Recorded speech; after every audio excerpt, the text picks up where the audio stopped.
If your workplace expects you to show up in formal wear every day and you don't want that, you're like, it's not about my formal wear, it's about what I bring to the table and whatnot. It's an issue because I'm like, when you went to the interview, you did exactly what they expected. Why didn't you go there and say, no, this is who I am, accept me like this if you know? But like, it's like this thing that I don't understand. I mean, if you say, no, I'm not this is who I am. Why don't you write that on the CV? Exactly. Why don't you write that, guys? I do my own thing. I don't like to be told, so I'm not agreeable. I'm not willing to change. When they ask you, tell us about yourself. You said you're adaptable. It's just so confusing, and it's just gives you, misrepresentation. Bad boyfriend vibes. Where someone acts like a gentleman. The moment people are in a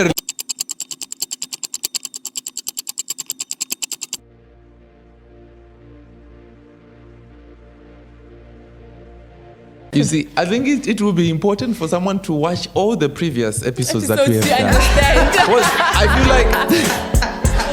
I feel like you can't just come from nowhere. That's one of the things that I'm saying. And what I'm about to say.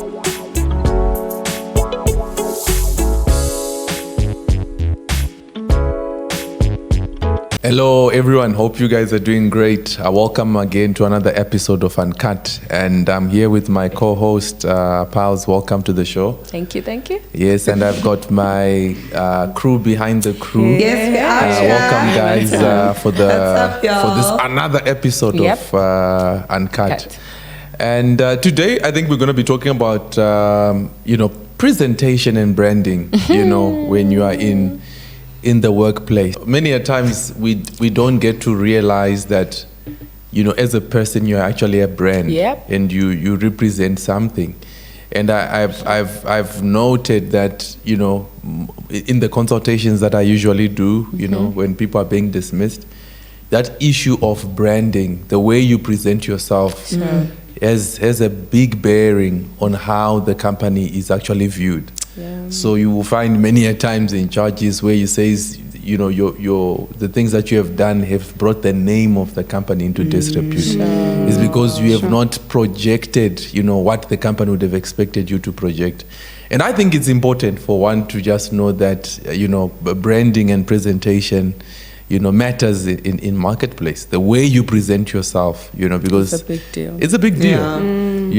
I mean, it's gone are the days where people would just like literally look at the stuff that you put on your CV.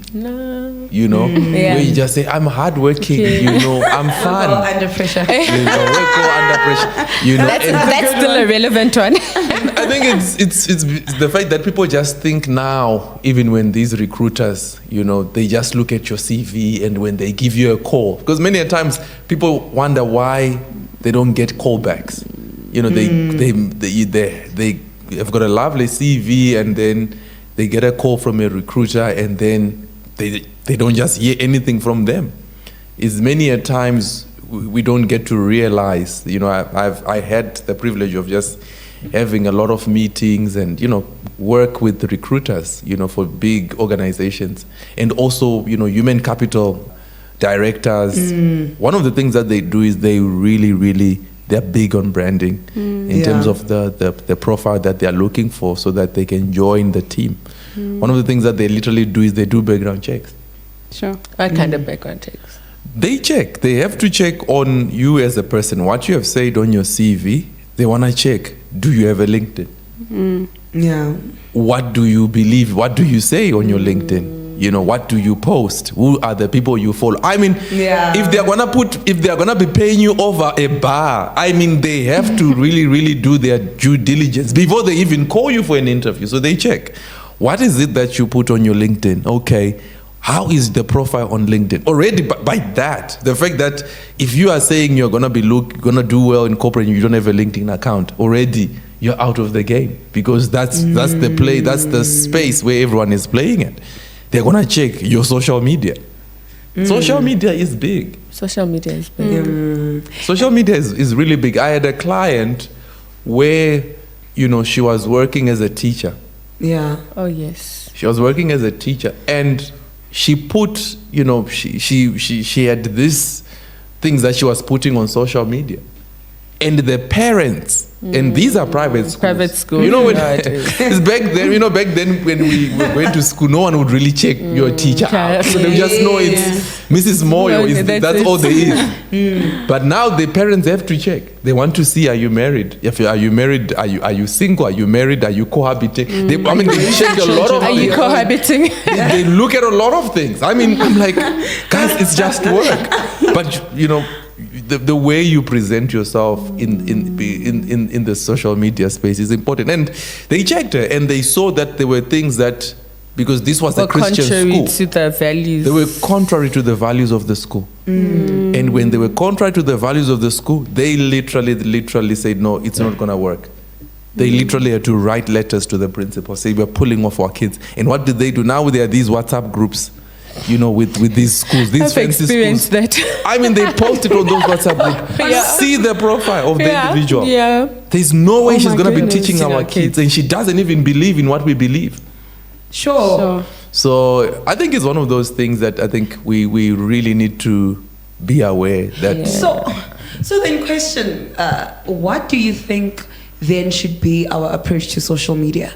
As a professional, you also, you know, as you have, because I do think that prior, like the older generation or the one that just maybe in their 30s, 40s, they had sort of separated their personal life from their social media life. And it was easy to do so. Yes, because like what Tate is saying, nobody was really checking to say, you know, do you have a Facebook? But we seem to have been moved now to a generation of big data and everything's so combulated. Industrial revolution. That's the space we are. And your social media, it's an extension of who you are. We might not know what's on your CV, but if we check on your social media, we will know who you really are. Not who you want us to think you are. Because on your social media, you're not trying to put a persona. You're not trying to impress. Yes, you're living a life. There's no Excel, Microsoft. You're not working, you know. You're just putting it out there. And I mean, especially when they're looking for big game. When I'm saying big game, higher positions. I mean, you have to higher ups. You have to tick all the boxes. You have to put yourself as a brand. And I don't get why young people say, I don't have social media. So I mean, you need a profile. If the first citizen of this country has social media, the first citizen has got social media. I think it's important for you. I mean, CEOs of Fortune 500 companies, they have social media. You see, because people want to know you. They don't want to know you professionally. And if they're not comfortable with the amount of information they have on you, they probably won't take a chance on you. Most probably they're not going to take a chance on you. Because it'll be a risk, right? Yeah, it's a risk. And they're in the business of minimizing all sorts of risk. Yeah. Now, dealing with someone whose hobbies you don't know beyond what they've written. And I mean, there are no searches about you. Because many a times people say, when people can't find anything about you, you're safe. You think you're safe, but it's a red flag. Yeah, it's a red flag. Especially because already they are telling you that you're not a team player. Sure. You're not engaging. You don't have friends. That's what you're trying to say. Enough. You're not engaging. You're on your own. So when we are now going for big things that require buy-ins from other stakeholders, definitely you're not going to be that person that we're going to be working with. So those things are very key, even in the way you portray yourself. Even, I mean, it goes to simple things, even photos. Sometimes I see LinkedIn profiles of people. Even Kachi, they're just weird things. Like someone will say in their CV, they're very adaptive, like flexible. They move with the times, the flow. And then I can't find you on social media. It's weird. Like it doesn't say that. You're not fluid enough. Yeah, you're not fluid enough. And it's just those small things that we're like, I might not know exactly why, but just the fact that it's a red flag for me makes me uncomfortable, and it makes me rather go with candidates that I can verify certain things. Candidates that what you see is what you get, because you have seen the profile. So many a times when they're coming to asking you those questions, they've already done a background check. So when they say, what do you like doing? So they're just checking on your profile. People do check profiles because, I mean, the interview will not suffice to literally get who you are all about. Yeah. But there are other external sources that we can look at. Yeah. Your digital footprint. Yeah. We must be able to see that this is the type of individual that you are. So branding is key. Yeah. So then, Tate, this then thing, and I've seen it often when somebody is in I'm in the Twitter space a lot. When somebody holds a specific position and then they come on social media with a very strong controversial view. I mean, people in those spaces, they literally, if you work with brands, they will start calling those brands. Definitely. To say, are you happy that you have Pulse who represents here, who's either phobic in this sense or in this sense, in this sense. So how do you manage that thing where you don't mute yourself necessarily? Like, you still express your freedom of speech. But in a safe way. But in a way that doesn't then compromise organizations who would want either now or in the future want to collaborate with you. I mean, y'all saw what happened with Kevin Hart. They dug up his tweets from 2011, to get him not to host the Oscars. Imagine.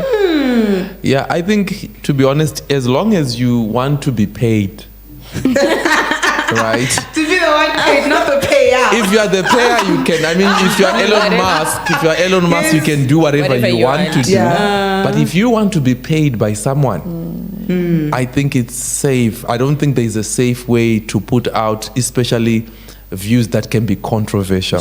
I mean, those things, you keep it to yourself. Yeah.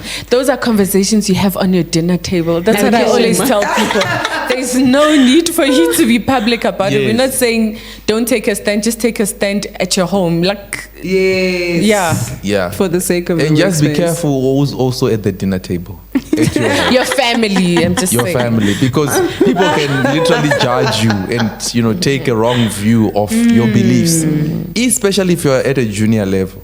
And it's very key. I think those things I've heard, people lose their jobs because they believe in certain values. Yes. Certain values. And they're very violent about that as well. Yes. Yeah. So I don't advise people to, to spew out any hate, any controversy. Yeah. The more any extreme views, like what people feel like. It's like people just have a problem with whether good or bad, but just when you take an extreme end of a situation, then people automatically have a problem with that. And many a times they won't.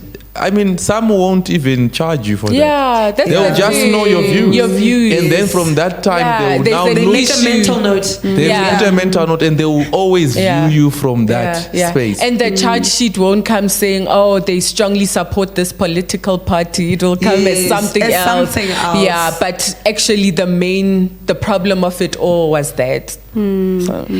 And I think it's very practical what Tate is saying, because as long as you're on this side of things, because I mean, look at how controversial Elon Musk is. He can afford. I mean, he has the money. He can say whatever he wants to say, and you are all forced to listen. You're on his platform, Yeah, you are on his. He owns space. Yeah. Yes, and I mean that's what we are saying. People have, because the digital platform takes records, and if you have said stuff that you have said, people have a tendency of just bringing out those things, and that might affect your brand. So it's important that how you present yourself as an individual, because you don't want years down the line. And I mean, I remember there was a matter when I was in law school where one of our lecturers wanted to become a judge, and man, she had in the gone, High Court. It was in the Constitutional Court. Yeah, I think in the Constitutional Court somewhere there.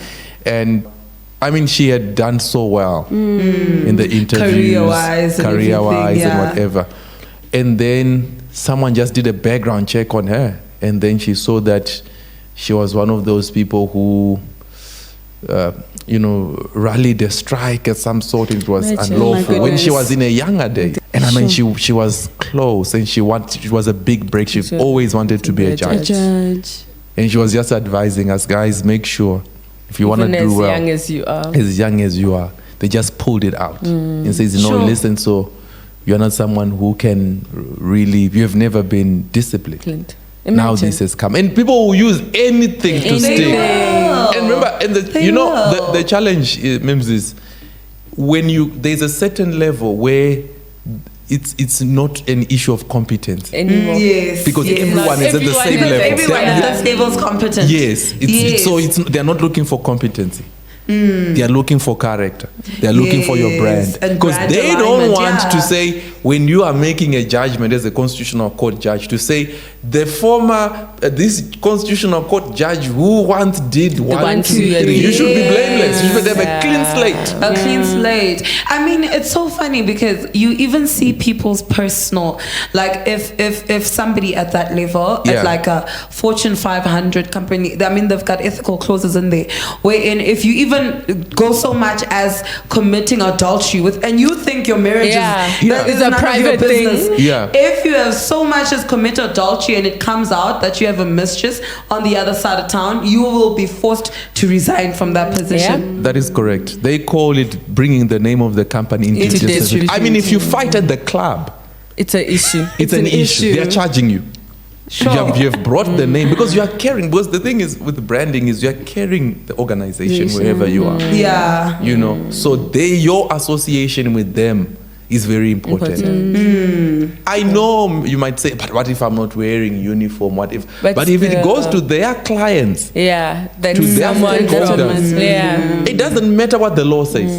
I'm because saying if to the protect you. Reputation. Take a stand on it, like they agree with what you're doing. Precedent. They always want to avoid precedent, and because these are their clients. These are their clients, so they would rather. I mean, they would sacrifice you for any day for their clients.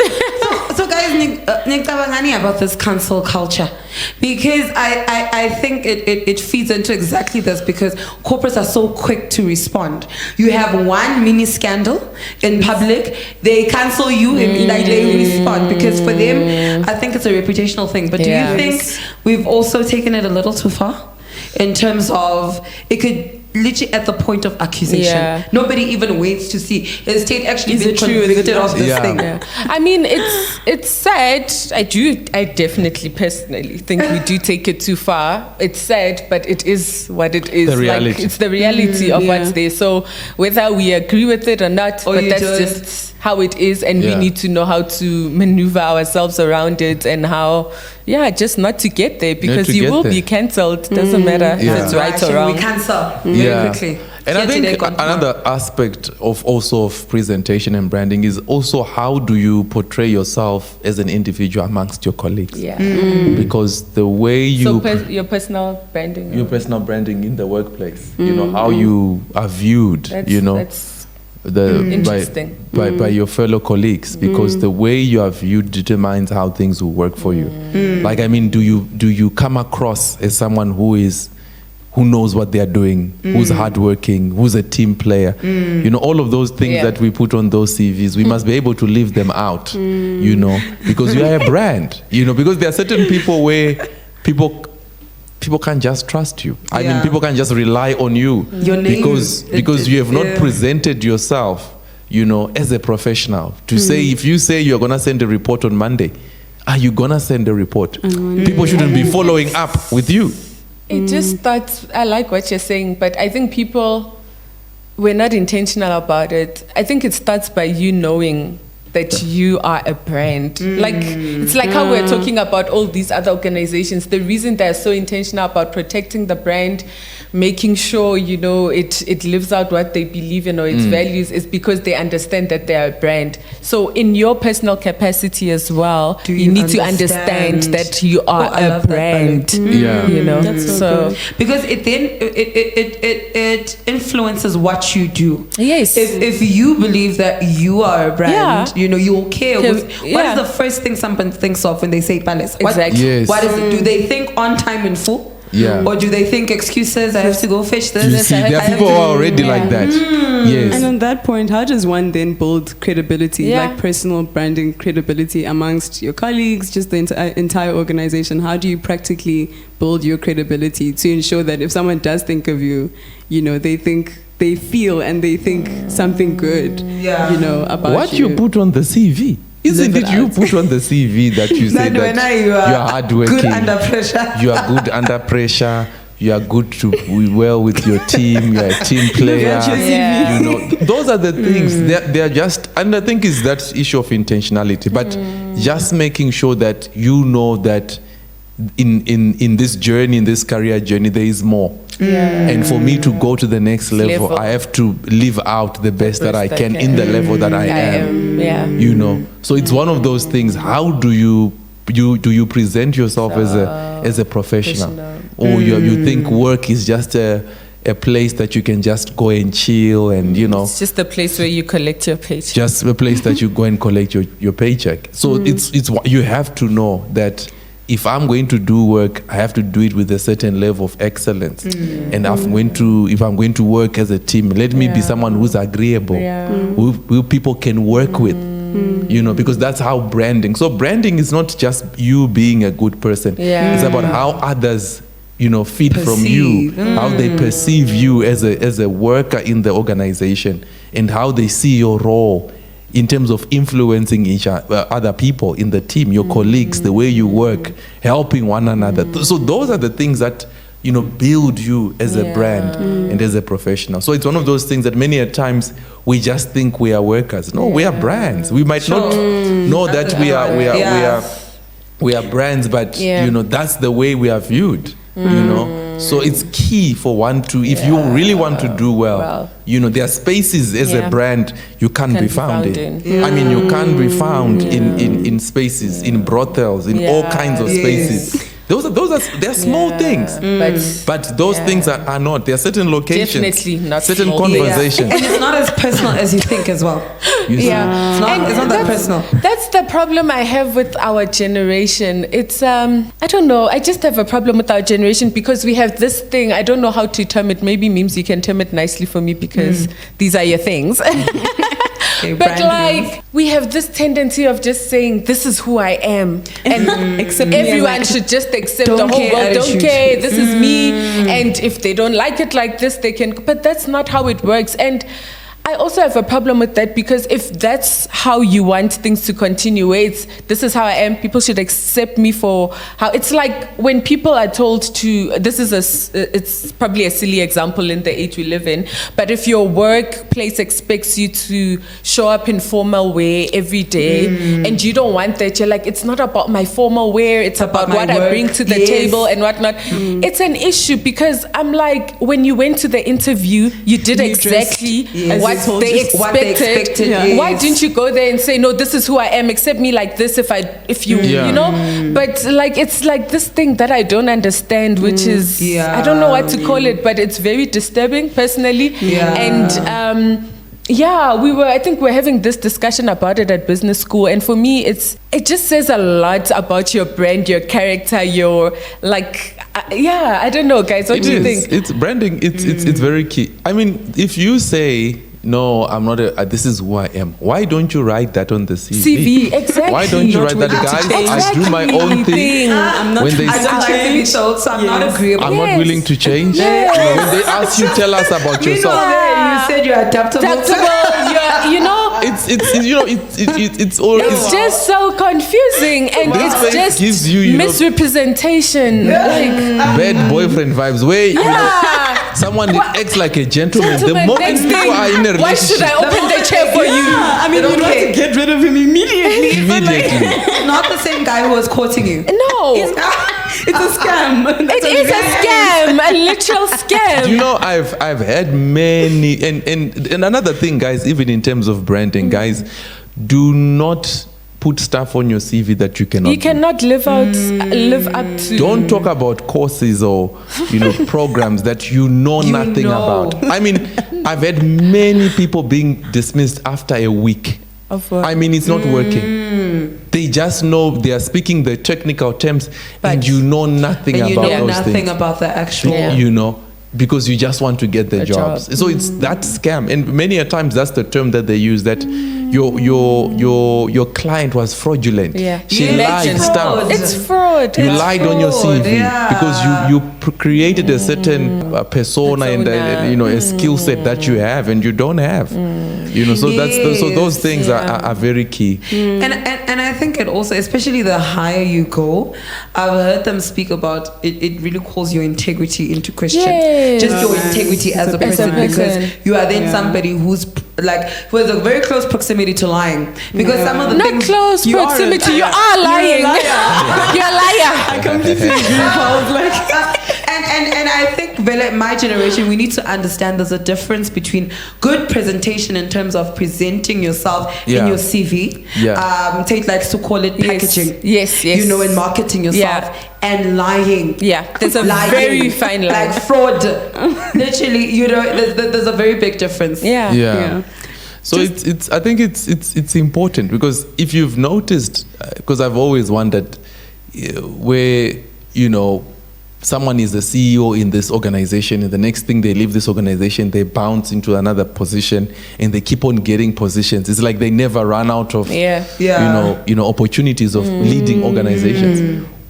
The reason why they get those opportunities is not to say there are not people who are more qualified than them. They've just created their brand. And when you've created a brand, with a brand, people are comfortable. They're not gonna expect funny things. They're not gonna be surprised from It's you. like we know this brand. We know this brand. Yeah, so they're comfortable with it. So that's why it's key. And even it comes to things like dressing, guys. Gosh. I mean, the way you dress. Little things. Little, but The not way so you dress little. is always important. Determines the way you are dressed. It does. It determines the way you're addressed. It's going to determine the way you are dressed. So you have to make sure that you're really, excited about this thing. You're excited about this job. By the way you dress, you invest. Before anyone can take you seriously, you need to take yourself seriously. You need to take yourself seriously. So... Yes, go ahead. Okay. I have a follow-up question on that one. Just the importance of dressing, right? Can you guys throw out maybe just a few do's and don'ts, for someone in the workspace? Especially Pulse, I'd like to hear, especially for ladies, what are some of the do's and don'ts? What are some of the things that you have seen in your journey in corporate, where you can just tell that, look, if you just presented yourself better, if you stopped doing 1, 2, 3, you would probably be addressed better, respected more received, even in terms of what you bring to the table, etc. What are some of your do's and don'ts? I think there are no black and white rules to it. Just like branding, dressing, it is part of branding, and it works just like how we are talking about branding. You need to first of all decide how you want people to perceive you. That's the starting point. When people look at me, I want them to see a smart, I'm just making an example. Everyone has different elements that they want people to see. So this is an example. When people look at me, I want them to see a smart, hardworking lady who's competent and who brings value to the table. From there, you're able to break it down for yourself, how I should look if I want to be you yourself. When you see someone, which person do you perceive as smart, as someone who brings value to the table, as simple as that, the people that you view like that. Be honest with yourself. Don't say first impression. The people you view, you see like that. That's what you do. You just copy and paste how they show up, and you do the same thing. So for me, the starting point is deciding what you want your brand to be. Different people want different things for their brand. And because of that, we will come dressed differently. Right? So for me, that is the starting point. And remembering that, like for me, when personally, I like making things easy for myself. Right? I'm gonna show up at work. I already don't want people getting wrong ideas.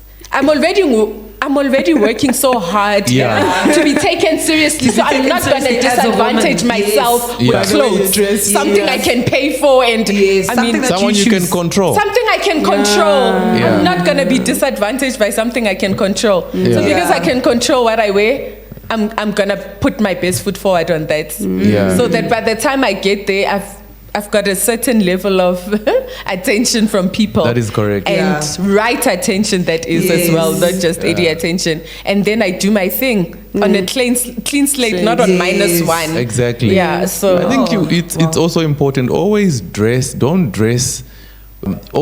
to where you want to be. It's always a good space. You know, if you want, not where you are, but where you want to be. And I think there is also a culture, you know, at the workplace from the serious people, because there is, you know, when I'm saying culture, you have to look at the people who people, met, not everyone.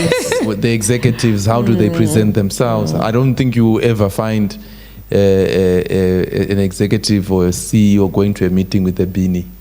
Or, you know, or going. He has personal issues with beanies, woolen hats.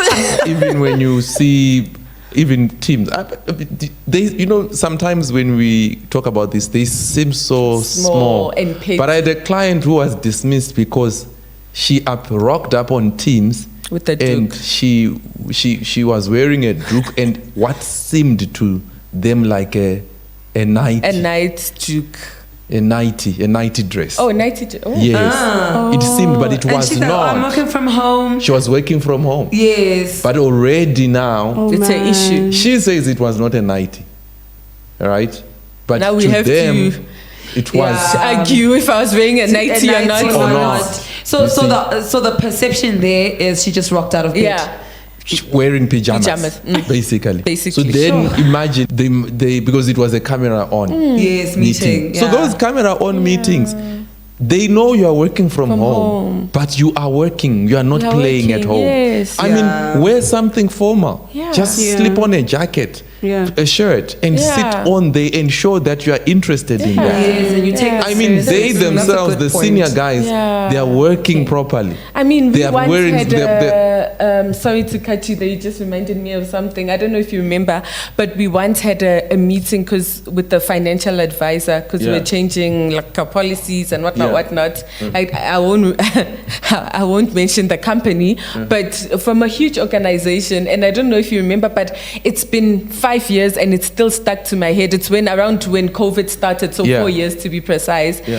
And the person was on their bed. I could see their headboard and the cameras. I was just like, And I just wasn't sure what to make of all of that. And you're trying to sell a premium. You're trying to sell to a client. Imagine if I had screenshotted this. And sent it to your company. You would have. That would have caused such a ruckus. Yes. You'd be out of a job. There's a problem you there. would be out of a job. You see, your headboard.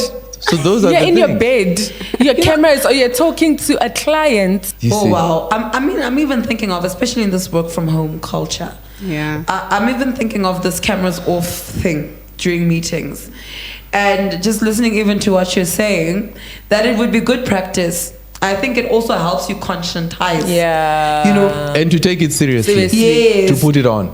Good practice to always have your camera on during meetings. That is correct. You know, just for now, where it makes you for yourself understand that I'm I hear you. I'm, you know, it's serious. And it also it sends it's a subliminal signal. Yeah. No one's gonna tell you anything changed about the way I look just because your camera was on. That's so powerful, actually. But it does something. It does. Subconscious. Yeah. All of these things, if you look at them that we are talking about, there's no science to prove them. Yes. They're all subconscious. Like it's not like people, even when they dismiss people, they'll write that, oh, I'm dismissing them because they're not they don't show up properly to work. Yeah. It just does something to people when they see you do all those things, and then that fuels every other thing. Now they're looking for things. Now your mistakes are highlighted. Now this and that you and trigger this. them easily. You trigger, because what happens is sometimes when those things happen, they happen in, not in isolated incidents. Yeah. It does happen to you. I'm not. I don't think I'm qualified to be a psychologist, but this is just my view. Normally, what happens is you do something, and then the superiors don't like it, but they can't really voice it because it sounds petty. It sounds petty, and they don't want to be petty. They don't talk about it, but what it does is it then registers people inside to the subconscious, and then you do something else. And then they keep quiet. It registers to the what? Again, it's building. Yes, it's building. But when it comes now, they are now looking. Your conscious mind now, we will now be looking for proper things that are not conscious petty things, but they are being driven because the subconscious But is the the driver. subconscious, petty or small things. It's always the driver. It's always it drives the conscious mind. Yeah. Sure. So now when they are now looking, they are looking for real things, and their eye now is sharper, It's sharper. to see those things. So now that's why you find many times we just sharper nitpicking. and sober, not emotional, not. See, But they're already on your case. And you see people when they come and they're going to court, they know exactly what caused everything. They're like, no, they don't like me because of 1, 2, 3, but you can't prove that because now they're showing you proper evidence. They're showing you proper evidence. But we all know where it started. You know, I'm even remembering something. There was a petty situation. This guy didn't come to our team. So at the end of the year, this very big organization I worked for, we used to have a team, like Christmas sort of like a thing. There used to be the big organization one, but the head of my department used to like doing a team one as well. So this guy decides not to show up. He takes it very seriously because it's almost like he's inviting Who's this, the you big out. boss? The head of the department takes it very seriously. Yes. And for you think, and I remember even that day, you think it's so casual. Like because it's just like literally It's just a line. You don't feel like it's just it's necessary. It's a career limiting thing. And right now I'm finishing off a report. It's more valuable. Like, who cares? It's just like I said. Now I must see you guys again. I was just with you all day. Yes. And you know it changes perception, you know, because literally from that moment the way his experience in the department changed. But then again, like we said, no one will ever tell you it's because you never came to the team lunch. And because that thing is, we say those are petty elements, no one is ever gonna ask you to defend yourself or to clarify why didn't you do that, you know, so they can get a proper understanding. Because you have not you never get a chance to defend yourself or clarify to say no, that's not how I looked at it. Because they don't ask you. They don't even ask because they don't want to look petty. It's so small to us, but it's so you big. see, I think oh my gosh. I think guys, I think we're out of time. I think as we wrap up, I think now we can wrap up so quickly. Come on, we just started. I think we will continue on part 2. But one thing I wanted to say, maybe I'll give you, if you guys want to shoot your last remarks, we can talk about it. But one thing I can literally see with corporate is it's not about what you do and how you do it, it's how you make people feel. That's nice. That's one of the things. So you can be intentional with branding and everything. Like, I want to show up like this. I want people to view me like this and this and that. But what matters or what people will remember about you is how you make them feel. That's powerful. How you make them feel. Because in your example, the CEO felt, the head of department felt disrespect. Because he'll be saying, I mean, I can find, I'm one of the busiest people. I don't know what's so busy that you're doing right now that I'm not doing.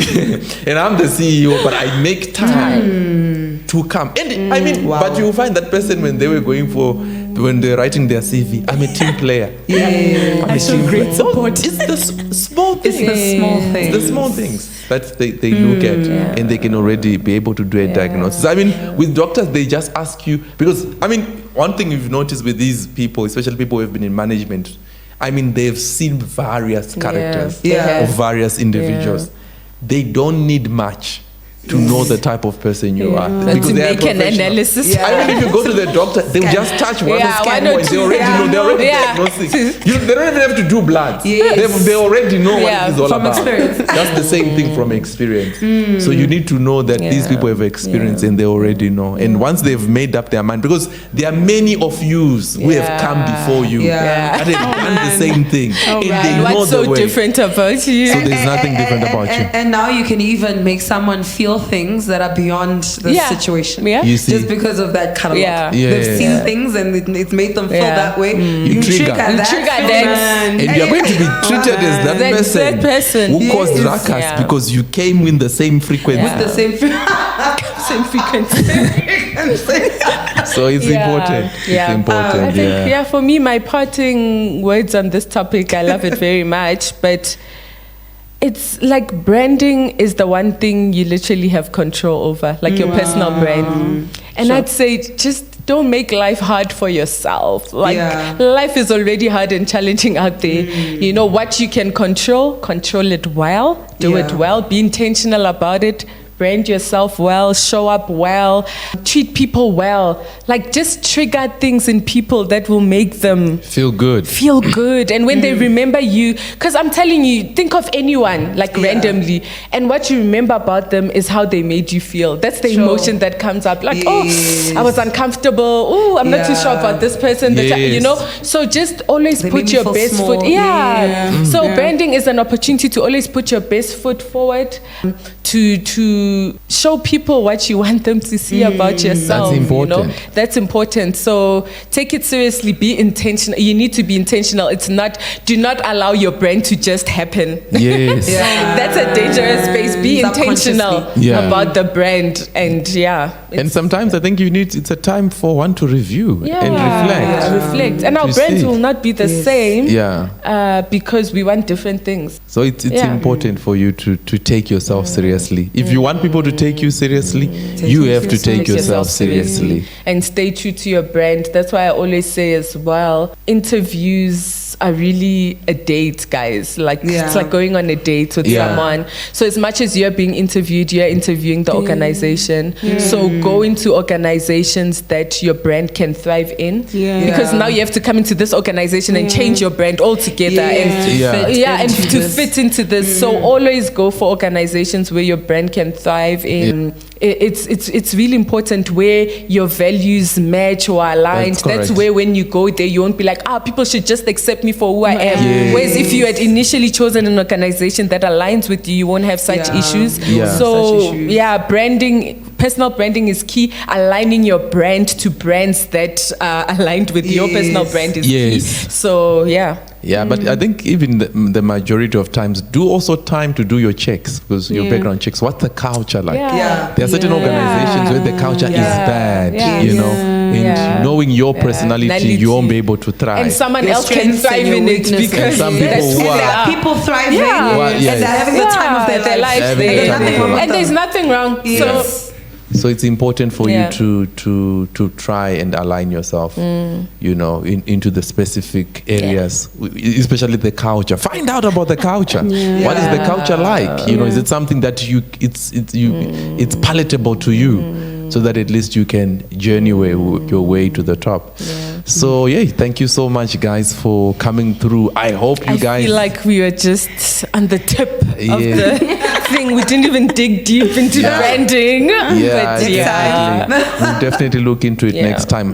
Guys, this is the end of our podcast, man. I hope you guys loved it. Feel free to, give us feedback in terms of how it was. Don't forget to like, share, subscribe, and tell people that we've got podcast that is uncut, that is cutting everywhere. Cutting everywhere. So guys, from me and the crew, thank you, Palesa, for coming. Thank you. Bye-bye, guys. Cheers. Ciao, till next time.